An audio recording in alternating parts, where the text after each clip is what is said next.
Sutra 7. The consciousness of self-mastery in one who is free of craving from desires and objects, seen or heard about, is non-attachment. There were many souls who emerged to find the oasis, and all sorts of beings had been led to these train tracks. Had it been days, weeks, months, or years that we waited, all the while not a soul turned back. I recognized some, but there were others still unknown, and so I thought of us like unique animals of an ancient planet, and all of us were called to roam. When many souls come together, the various attributes tend to stand out. It is easy to spot our differences, but who remembers what the true nature of our soul is all about? Said forgiveness. As I gazed upon these wild souls, it was obvious we were not of the same pack. Yet by some auspicious coincidence, we were all brought to this specific set of train tracks. As the group became closer, each individual personality started to emerge. There was a sense of magic through everyone's uniqueness, and soon I realized that each of us set off to achieve the impossible as we attempted to conquer the absurd. One soul had the head of a cobra, and another the head of an elephant with 6 arms, then a different soul like a lone wolf, and there was even a bullish figure with giant horns. There was a woman who walked a unique way with 108 manifestations of joy. There was another soul who tended to mushrooms and herbs. There was a healer soul who used Reiki, and there was another soul who took the form of a silent owl that merely observed. Into the oasis we went to lose our minds and find our soul. Each of our journeys depicted an aspect of non-attachment. We were learning to surrender control. Other souls stayed safe and comfortable, and that is what kept them far away from this place. But for those who took the chance to find their true potential, then we were on the path to self-mastery. Only those willing to depart upon a great journey can discover how the true transformation occurs. These souls had the courage to face their lower nature, and that is what made us an absurd herd. Now the wind began to surge, as a mystical voice from far beyond was heard. We were the wild ones who found the secret train tracks, all because we set off to face what the world calls absurd. And have you heard about that wonderful tribe that attempted the absurd? They went off into the woods in search of their true nature when nothing was assured. Life had beaten all of us. We died in different ways and left our old skins behind. We were protectors of the sacred soul in search of something worthy to find. Gray and away, mysterious clouds began to form. Like a giant figure creeping over the horizon, a force beyond death began to transform. There I saw a bird. I think it was a crane up in the sky. "Hey you," I yelled. "You up there, are you really alive?" Listening to the wind, had the bird brought forth the mysterious sky. This bird was very intent when it called back to reply. Our job is not to grasp for more. Our job is to let go of everything that keeps us feeling less. Ask what is the pursuit of self-mastery. Then you will know how we can bring forth our best. Was this all a test? And now the crane carried on by. I tucked the wisdom in my memory so that the message wouldn't die. Then girl came forward, as she too had heard the bird's words. It inspired us, and so I asked what message she had heard. The bird said to stop sending our energy to old situations. It's time to set ourselves free. We must go forward and find our true voice. That's what the bird told me, she said. I rubbed my chin and nodded. She had heard a message as well. It was different than the message I received, and so I turned to the African gazelle. And what did you hear?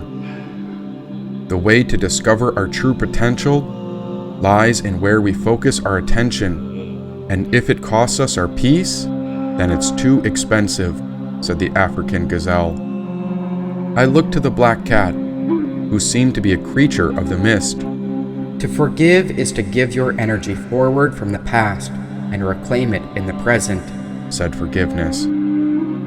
It seemed all the creatures that found the train tracks had heard the crane. In one way or the other, they'd heard some wisdom, and so I was determined that the insight of this new knowledge only comes to those who are willing to listen. We had discovered wisdom together to answer the wild call. Now, what was the wild call? This became a discussion among the wild ones, as if each thought was a thread woven into a fine tapestry. The wild call was an outline to discover our highest potential through self-mastery. Gathered together in the oasis, we were safe among the trees. The wind was interwoven around this wisdom, and so it whispered, "A true calling can set the soul free." The wind guided our thoughts as I listened, for this was our spirit's holy breath. It was obvious for those who gathered and died to our lower nature, and it was even more obvious that we were all ready for whatever was next. So many times we had suffered rejection. We had all been battered and bruised. The old ways of life had pummeled us into the ground, where it left us feeling broken, betrayed, and used. "Did you see that bird?" asked a soul's voice. It was him, but different than I remembered. In my heart, I feel that something good is going to come from this. God's ways are not our ways. Ultimately, God is going to use my death to spur something. I'm offering up my suffering for other people who are sick and suffering. I just know there's something good coming from my death, because God's plans are for good, not for ill. And so I bowed to the man brave enough to face death. It became obvious that the path ahead would not be easy, but we knew it was the simplest. Go forward and don't stop. Do not give in and do not quit. We were on the path of self-mastery because we were brave enough to commit. The train was getting closer, but in the wind I heard it speak of a distant mystical land. The wind called it Shambhala, or what the Christians called heaven, which was a spiritual kingdom. But in order to find this place, you must take the train back to Earth and bring forth a spiritual reshaping. Aboard this train, you will practice and study the path of Shambhala warriorship. So this is known as Shambhala warrior training, whispered the wind. The train tracks were still empty, but the sky held much optimism and light. I believed a train was coming. I could hear it, but I knew its arrival time would be precise and just right. "What's Shambhala warrior training?" I whispered to the cats. And so forgiveness said, "This path is the tradition of bravery, not being afraid of who you are, and it's open to any being who seeks genuine and fearless existence.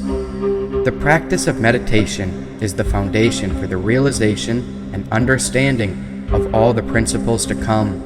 Shambhala training presents a series of methods that involve retreats into sitting practice, walking practice of meditation, as well as the practice of Shambhala vision. First, level 1 is the art of being human, or experiencing the world as sacred and seeing basic goodness as your birthright. Level 2 is the birth of the warrior, recognizing your habitual patterns and discovering fearlessness. Level 3 is the warrior in the world, where you develop confidence in all aspects of your daily life. Level 4 is the awakened heart, or allowing your heart and intuition to open so you can communicate fully with the world. Level 5 is the open sky, trusting who we are and genuinely caring for others and the world. When you live your life in accordance, then you develop natural elegance. Your life can be spacious and relaxed without having to be sloppy.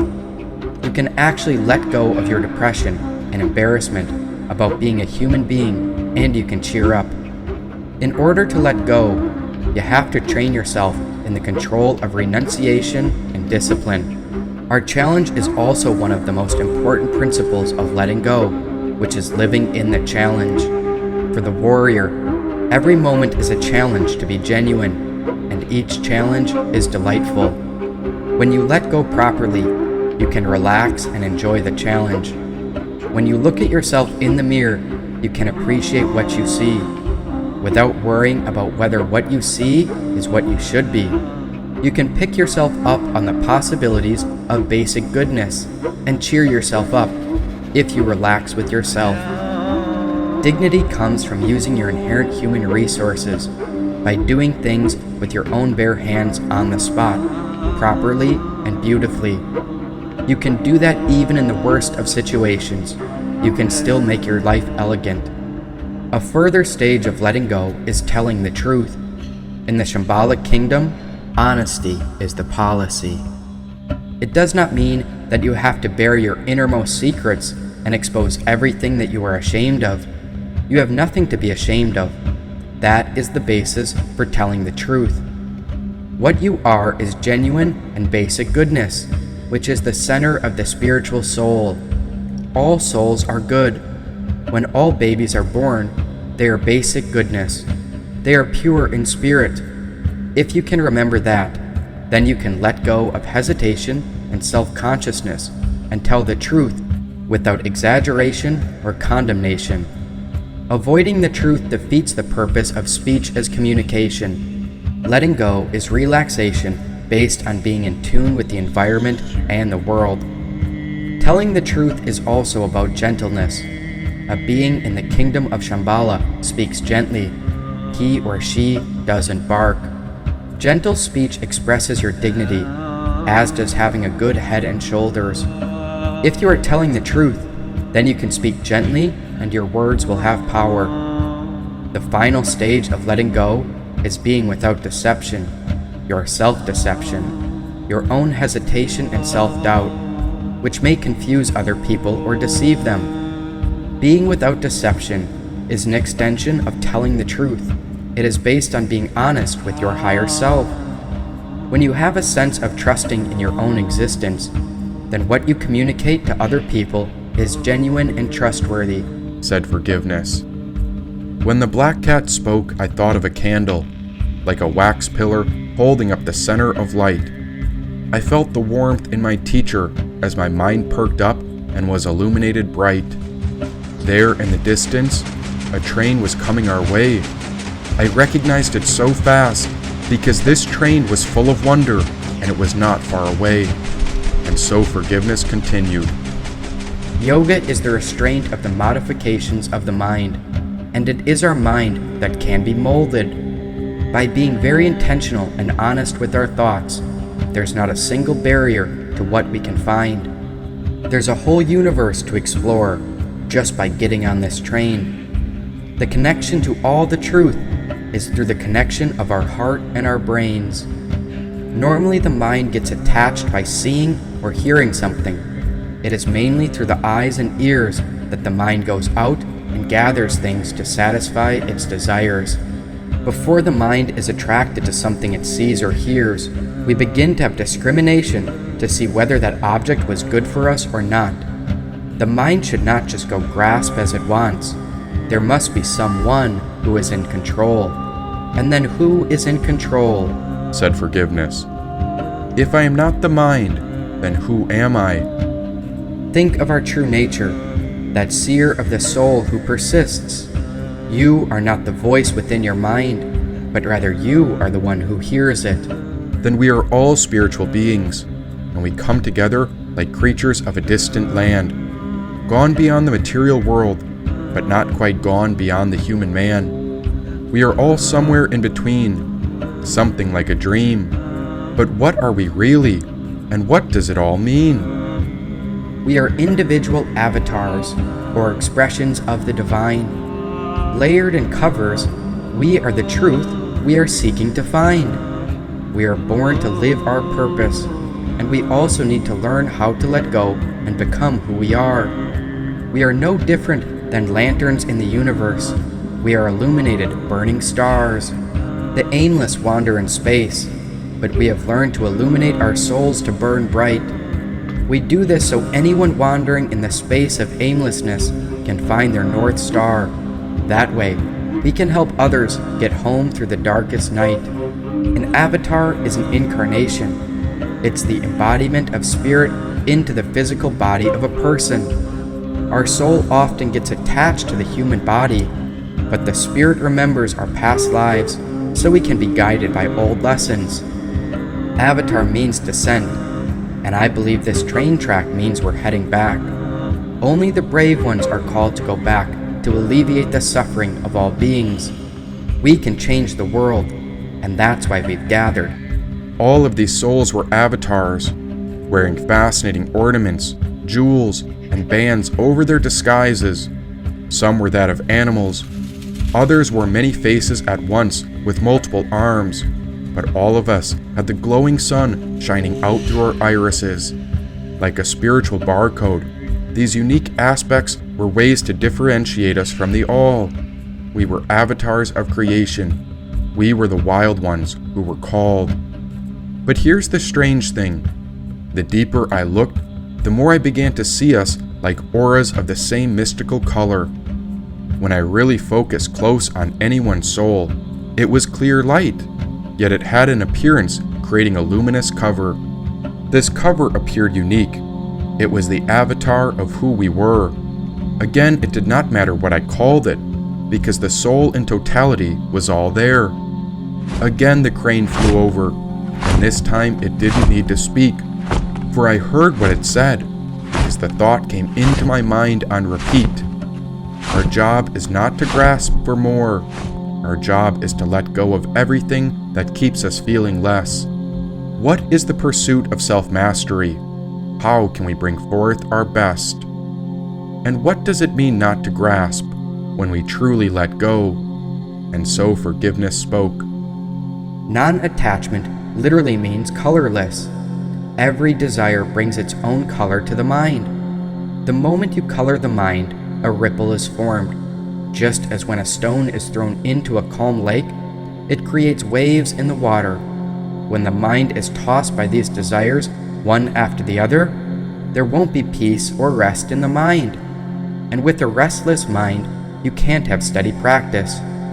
When you want to do something constantly, your mind should not be distracted by other desires. That's why this sort of dispassion or non-attachment must always go with the practice. Any practice without this non-attachment can never be fulfilled. Many times people say, "Oh, I have been practicing meditation and yoga for so many years. I pray daily, morning and evening." Yes, they do that. We have to accept it because we see them sitting in meditation every day or going to the church or temple. Sometimes they sit in the front of the altar for hours and hours. But what is the state they are actually in? Are their minds dissipated because of the different desires? How many people stand in front of the altar and think of their business, or allow their eyes to wander about to see how many friends are there? If temples and churches become social centers, then they have lost their original purpose, because the mind of the people are more attracted to worldly things than to prayer. The lips may repeat the prayer mechanically, like a phonograph record, but the mind wanders to other places. That's why you can't collect and compose the mind unless it is free from distracting desires. Meditation is possible only when the mind is free from attachment. In fact, you need not even practice meditation if your mind is completely free from all selfish desires. You will see that you are always at ease. You will never become restless, and you will never be disappointed. So we need the practice and the non-attachment, and of these two, the non-attachment is the more important. Immediately somebody will ask, if you are unattached, won't you lose all incentive and become dull? No. When we say unattached, it means without personal desires. If you really want to be greedy in serving others. Try to remove the suffering of other people. Once you are unattached in your personal life, you can serve others, and by doing that, you will find more and more joy. That's why sometimes I say that the most selfless person is the most selfish one. Why? Because a selfless person doesn't want to lose his or her peace and happiness. Even with God, do not have any personal desire or attachment. Many people approach God and say, "God, give me this, give me that, help me win this campaign." Or they may say, "If you help me pass this examination, I will light 10 candles. We try to do business with God, but it only shows our own ignorance. Those very candles were given to us by God. So what is the idea of giving them back to God as if we have created something? Our desirous mind deludes us and we become ignorant. The discrimination of a desirous person gets completely faded. His or her interest is to achieve things. That's all. The desirous person doesn't bother to wait and think. The scriptures say, even the desire for liberation or heaven is bondage. These desires bind you and bring restlessness. To get to heaven, you have to be completely desireless. So, is it possible to be desireless? No. Actually, it is not possible. As long as the mind is there, its duty is to desire. This may seem to be contradictory, but the secret is that any desire without any personal or selfish motive will never bind you. Why? Because the pure, selfless desire has no expectation whatsoever, so it knows no disappointment no matter the result. But though it expects nothing, it has its own reward. When you make someone happy, you see his or her happy face and you feel happy yourself. If you have really experienced the joy of just giving something for the sake of giving, you will wait greedily for opportunities to get that joy again and again. Many people think that by renouncing everything, by becoming selfless and desireless, there is no enjoyment. But that is not so. Instead, you become the happiest man or woman. The more you serve, the more happiness you enjoy. Such a person knows the secret of life. There's a joy in losing everything, in giving everything up. You cannot be eternally happy by possessing things. The more you possess, the more sad you will become. Have we seen millionaires? People of the highest position, prime ministers, presidents. Are they happy? No. The higher the position, the greater the trouble. Only a saint, a renunciate, is always happy because there is nothing for a saint to lose. Because you don't have anything. All you have is your higher self always. That is the secret. That's why we say, have non-attachment and dispassion. By renouncing worldly things, you possess the most sacred property, your peace, said Forgiveness. And there is another aspect, or benefit, of non-attachment. It is mainly a person with a detached mind who can do a job perfectly. As an example, the other day I received a letter from a disciple who runs one of my spiritual centers. Another yoga teacher visited this center and asked, "Don't your students ask for something more?" In my classes, if I don't teach something new every class, they say, "What is this? We paid you and got this yesterday. You are teaching us the same thing today. Why should we pay again? Unless you give us something new, we won't pay you again." So the visiting teacher said he carefully arranges the lessons in such a way that every day I can add something new, so that way he can ask for more money. But here, it's the same old stuff every day, and people are coming more and more, and nobody seems disappointed. Then I told him, "We don't sell yoga, we just teach for our joy. The people contribute as they want. There's no business here, but rather the heart is working." Probably in the case of the other teacher, he expects money, and so that teacher is interested in teaching something new every time to get more people and more money, said Mr. Kismet. It is a fact. The same thing is happening in our other yoga classes also. For years now, people have been coming to the classes, and each class has been more or less the same. And every time they come, they contribute something without ever getting tired of it. They could practice the same thing at home, but still they come to classes because they don't feel the vibration of business there, but rather they feel the vibration of yoga. That is what they don't want to miss. Even in the whisper within the wind, I may not quote scripture or try to give something new, but rather I may say the same ideas again and again. People might say, "The Spirit says nothing new. It's the same old Spirit, the same old stuff." But I feel happy to teach, and they seem to be happy being here. And so they make me happy, and I make them happy. We just spend a little happy time together. That's all. We just talk about something or do something in the nature of yoga. Yes, that is the secret. There is joy in being together. That's all. So that is the life of detachment. There is no expectation. We just come together. They don't feel they are losing their money, and I don't feel that I'm gaining their money. We are all as one family. We pool our money, our energy, and our ideas. What else do we want in this life? And that is yoga. So when the mind is free from personal interest, we do our work well and feel joyfully. Our lives become meaningful. If our minds are free from selfishness and there's a sacrifice in everyone's lives, the world becomes a heaven, an abode of peace and bliss. Everything in this life gives. Sacrifice is the law of life. That is why we admire and adore people who have given their lives for the sake of humanity. Why do we worship Jesus and the cross? Because sacrifice is the meaning of that cross. He sacrificed himself, and we worship that quality. It is not the piece of wood we appreciate, but the sacrifice it represents. Jesus gave his life for the sake of humanity. It is because of that sacrifice that all the prophets, sages, and saints are worshipped as divine beings or one with God. It is not only our saints, but everything in nature, trees, birds, animals. They all live for the sake of others. Why does a candle burn and melt away? To give light. Why does an incense stick burn to ash? To give fragrance. Why does a tree grow? To give fruits and flowers. Is there anything, sentient or insentient, in this world that lives for its own sake? No. When all of nature sacrifices, then why should we human beings alone lead selfish lives? We are here to give and give and give.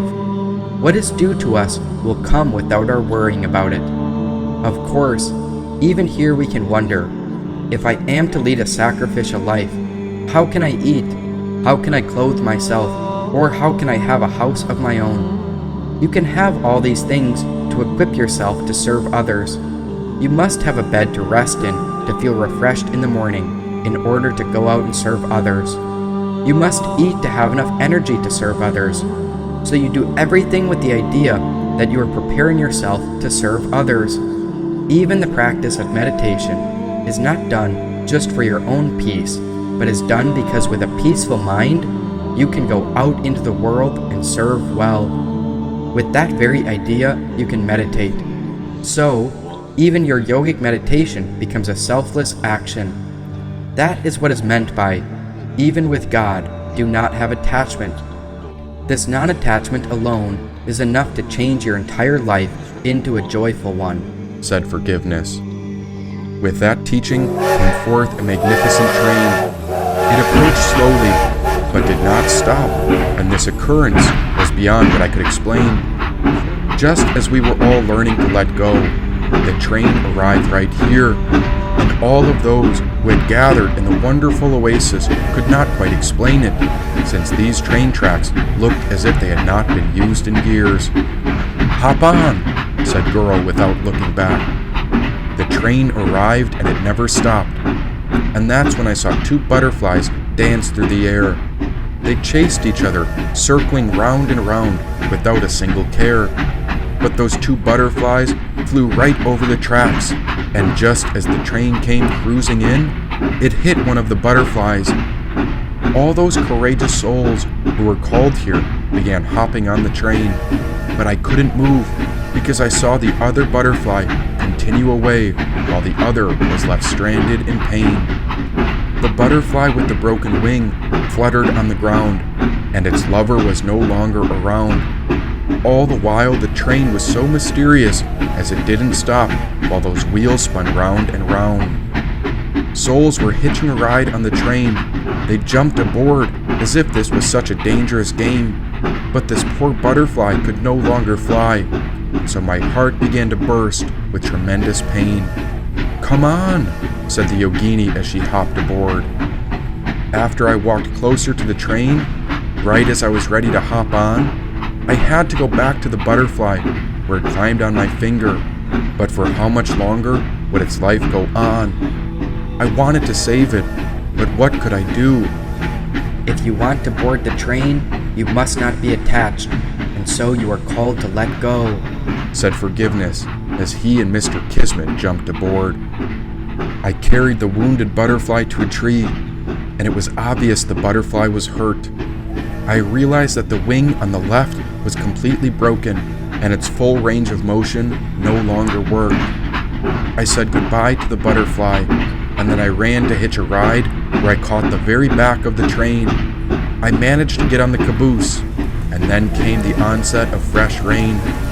I looked back to the butterfly. I even had to be unattached to suffering, but I felt like I had left the butterfly in defiance. Then Mr. Kismet whispered, The harder the conflict, the more glorious the triumph.